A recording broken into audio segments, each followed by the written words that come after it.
Hey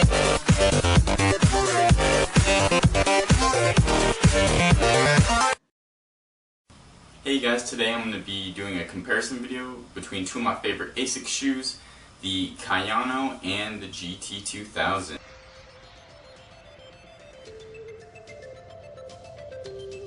This shoe is built for support, and that is clearly evident with all the overlays throughout the shoe.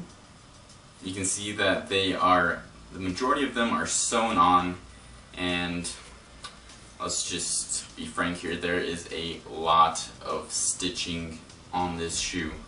While there are a few welded overlays, there are big, clunky, sewn-on overlays which they do make it, they definitely keep your foot stable, but they add some weight to it and could rub your foot weird, and just not a huge fan of all the stitching on this shoe.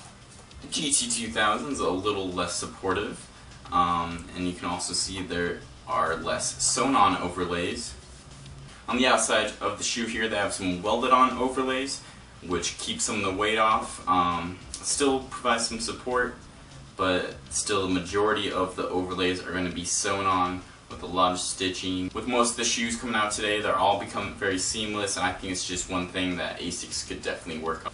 Alright, let's go on to the midsole. The Gel-Kayano has a lot of cushioning in it. You can see in the heel those visible gel pockets, and you continue into the forefoot with some extra gel thrown in there for a nice cushiony ride all the way heel to toe. The gel helps absorb shock, especially on pavement, which is why I prefer the shoe for some longer runs on asphalt.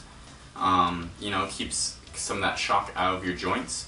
Although the gel is a great cushioning system, it is heavy, which adds weight to the shoe. The shoe is definitely not a light shoe, but very cushioned.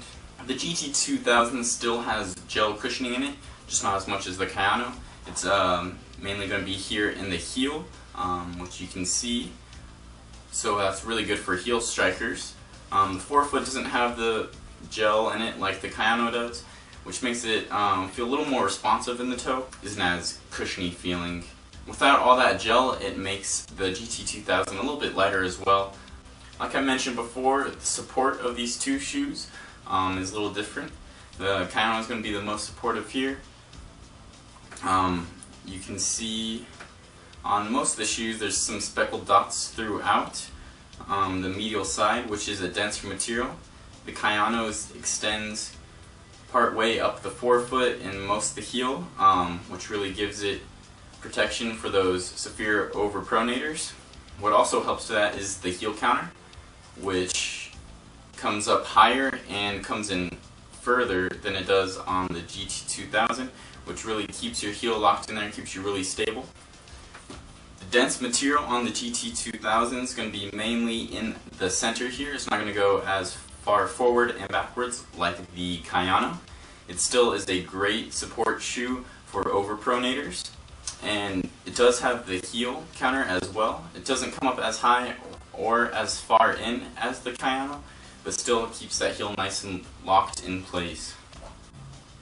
The outsole of these two shoes is pretty similar. They both use the guidance line from Asics, which helps for a nice heel to toe off, kind of guide your foot so you're not overpronating going in, kind of keeps you on that straight path. I like how it's segmented.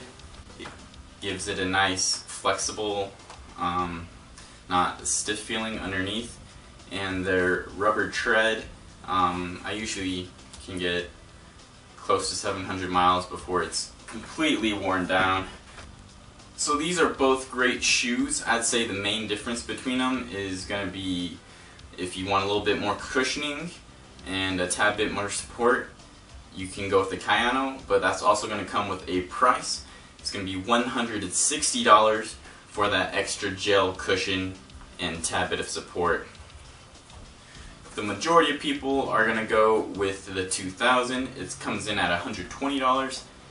Still a nice cushion shoe with great support, but not as heavy and less expensive. If you guys have a shoe you want me to review or anything, please leave it in the comments below. Subscribe for more. I have a couple new shoes on the way, and I'll be getting reviews of those out real quick.